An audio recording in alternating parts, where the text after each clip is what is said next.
Hello people, welcome back to my YouTube channel. This is Bird's Eye View and I'm Aditi. On this channel, we talk about self-development, personal growth, applied spirituality and so much more. Today, we are going to talk about one of the most intimate relationships that you have in your life. With your partner, with your parents? No, it's with money. It's the relationship that you share with your finances. Is it possible that the relationship that we share with money is responsible for our current state of finances? Do you think that the misconceptions that we might have about money or about wealth is creating different negative situations in your life? If the answer is yes, then stick around till the end of this video to learn how we can create a more symbiotic relationship with money. Before we begin, if you are new on this channel, I would request you to please hit the subscribe button and press the bell button so that you get notified whenever I release a new video. So without any further ado, let's begin. We have lately seen that there are different versions of money that are available today.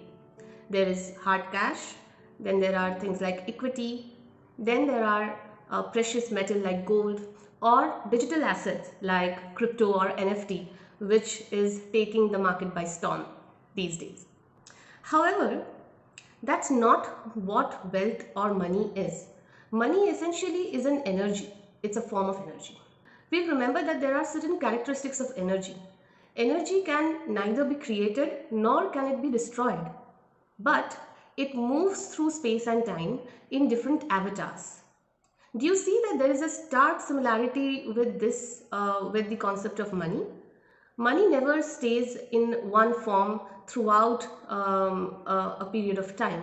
It changes its form, it changes its proportion in our lives, and it keeps on moving in the form of a wave throughout our life, right? Now, in my personal experience, I have seen myself moving through this relationship in various stages. So I had rather a very humble beginning.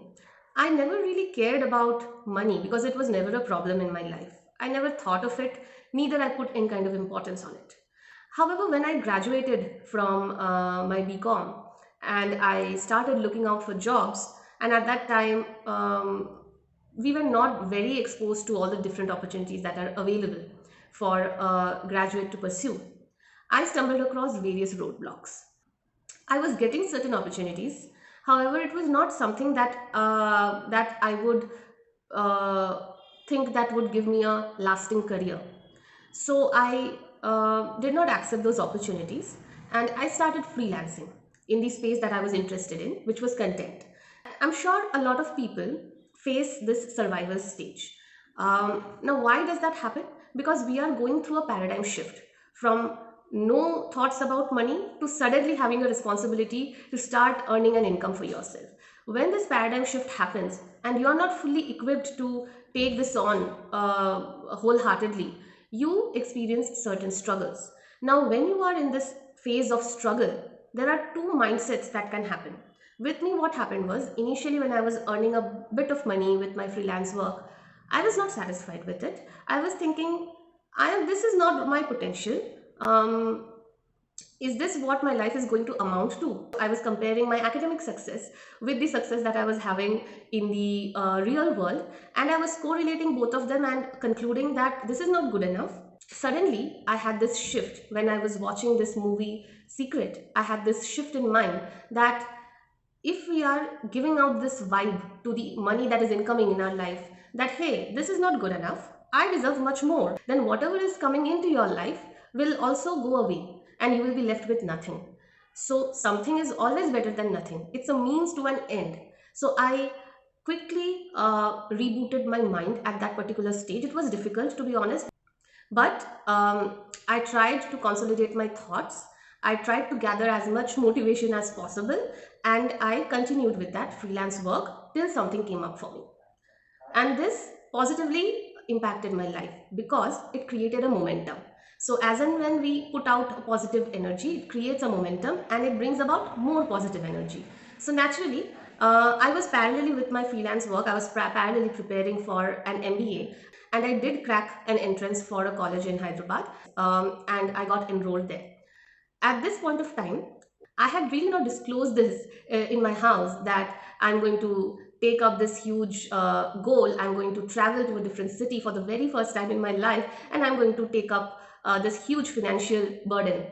So naturally, when I said this and I suggested that I'll take an education loan, my parents were not really happy with that because it was a risk that they did not know how to traverse. So they somehow arranged for the fund and equipped me to take this journey.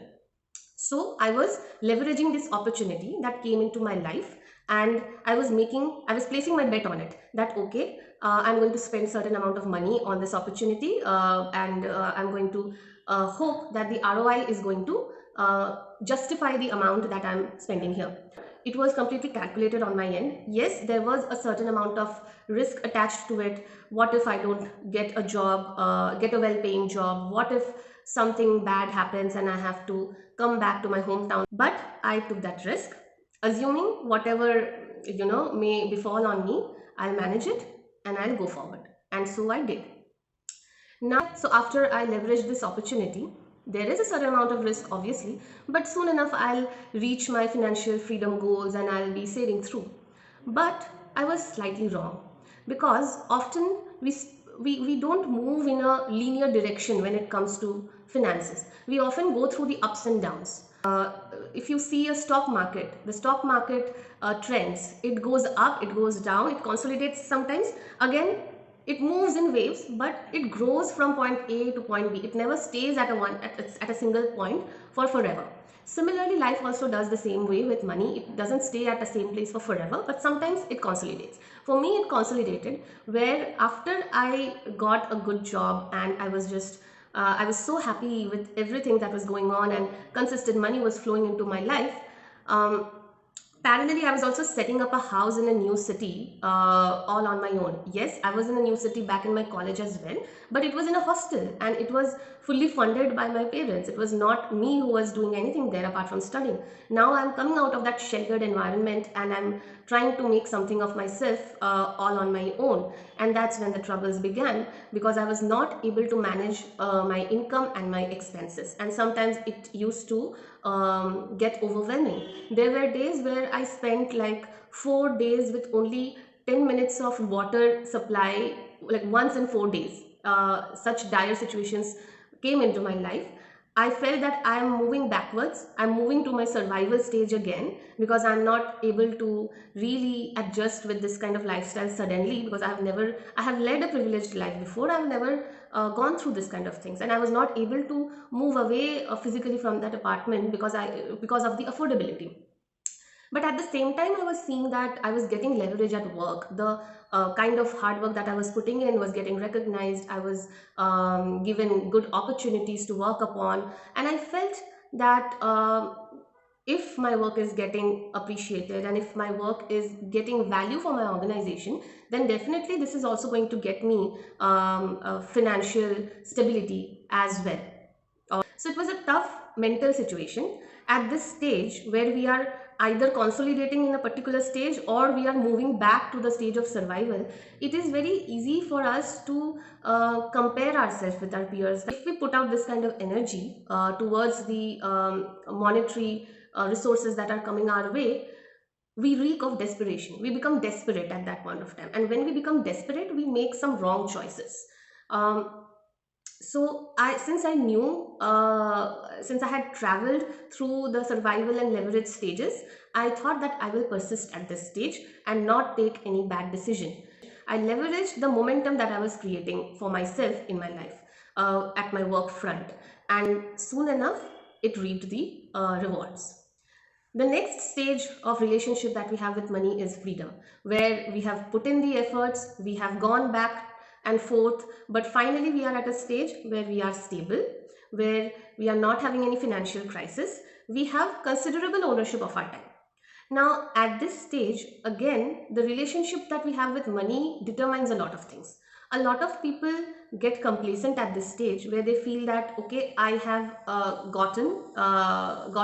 like I've overcome the struggles that I had financially. Now I'm at a place where it's all it's all well, so now I'm going to use this financial resources to satisfy some of the materialistic pleasures, or instant gratification. But if we do that just when we reach the status of financial freedom, we can quickly again digress to the initial levels, because we are not respecting the momentum that the money is bringing in. So instead of doing that, what we should do is we should try to ensure that we never come across, or at least at best avoid coming to the survival stage again, where we have to choose options which we are not really comfortable choosing. We should create an emergency fund so that for any rainy days or cloudy days we are covered. At the same time, we should invest our money in instruments which are safe enough, but it gives us a chance to compound our wealth a little bit better than your normal savings accounts would do. At this time, what I did was I started researching mutual funds, and I had a little bit of experience on mutual funds due to one of my internships. So I knew the what were the options available to me, and I did a 60-40 split. 60% of my savings went into equity, and 40% of the split went into debt and money market funds for emergency purposes. And I did this for I think a couple of years, 2 to 3 years, till I had built a strong foundation of finances for myself. Now, when we cross the stage of financial stability, financial freedom, then we come to the stage where we want to increase our purchasing power. When we want to maximize it. At this stage, again, there are two ways in which we can move. One way is where we deliberate, apart from money, what are the other things that are non-negotiable that you need to have in your life and you cannot let it go. Once you identify that, then you start searching for options that will help you maximize your wealth.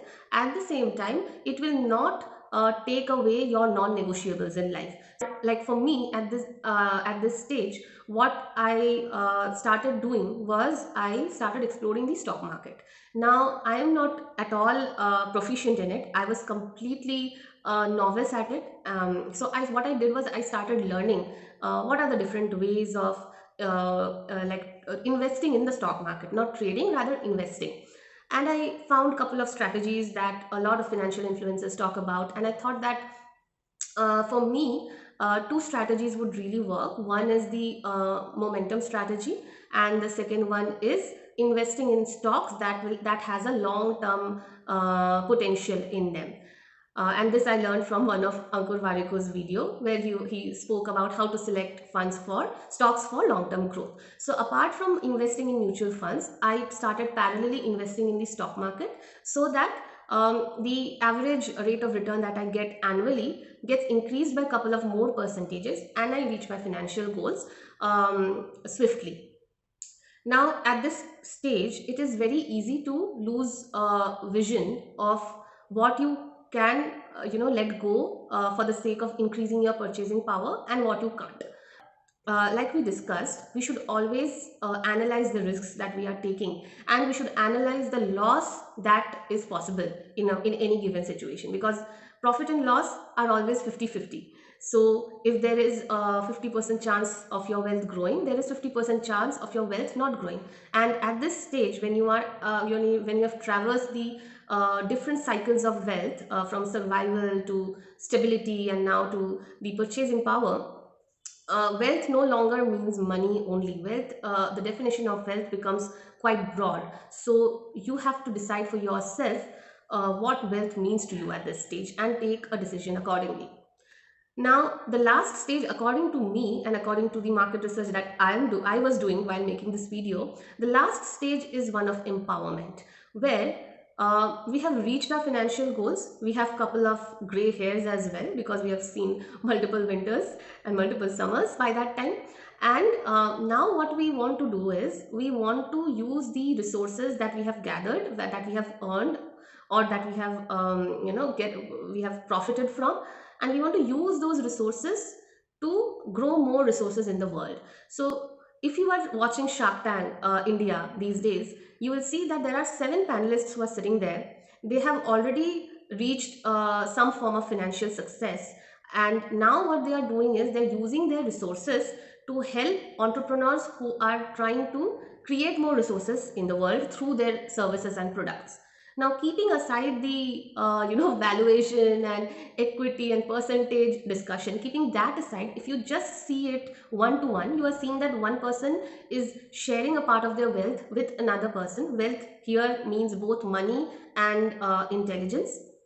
They are sharing that with the other person so that the other person can invest it in their company and grow it and serve the masses again. So that's why you see there are a lot of successful entrepreneurs after the age of 40, 45, who have reached a certain stage. They are satisfied with the financial successes that they have had. Now they want to do something for the world by utilizing those resources. This is one form of empowerment, outward or external environment empowerment. Another thing can be that you see a lot of people take voluntary retirement and they go out and work for the society. They expend their time as a resource to help someone out of their distress. There can be internal empowerment as well at this point of time, where you feel like you do not want to pursue further maximization of wealth. You know that your money is working for itself and it's going to grow and beat inflation probably. And now what you're going to do is you're going to remove your focus from the money relationship and you want to put it on yourself, on your own growth, spiritual growth. So a lot of people go to different ashrams and meditation centers, and they start exploring this spiritual side of themselves that they did not get time to explore when they were traversing this journey of financial abundance. So, here are my key takeaways from this entire episode. One is that we should respect whatever small amount of money that is incoming in our life. We should not disrespect money just because of its proportions, because money is energy and it will flow in different proportions. Second, law of compensation states that when you do something, when you put out an effort that is valuable to the society, plus that is irreplaceable, then you are automatically going to get benefit out of it. So take comfort in knowing that if you are doing something that is meaningful to you, and if you are doing something in an efficient way that is giving results to your business or to your company, then financial freedom and financial abundance is not too far away for you. Third, if we become desperate of keeping our money safe and stagnant and not let it grow, it will have a diminishing return. And we should not do the mistake of keeping money stagnant or keeping money in instruments that are not going to beat inflation. We should always try to give due respect to money and let it grow in a way that it reaches its maximum potential. Fourth and the final point is that we should analyze what kind of risks that we are taking. Life will always present us with different opportunities, different options, which will promise us different financial abundances.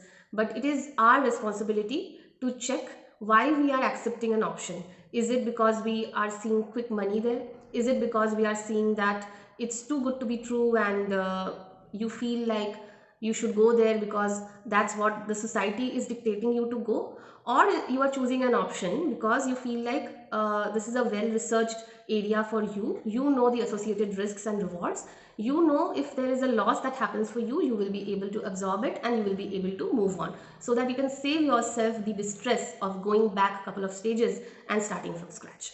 So this was my take on my own personal psychology with money and my own personal journey with money. I hope you found it relevant, and I hope you were able to find some kind of insights that could relate this with your own life journey.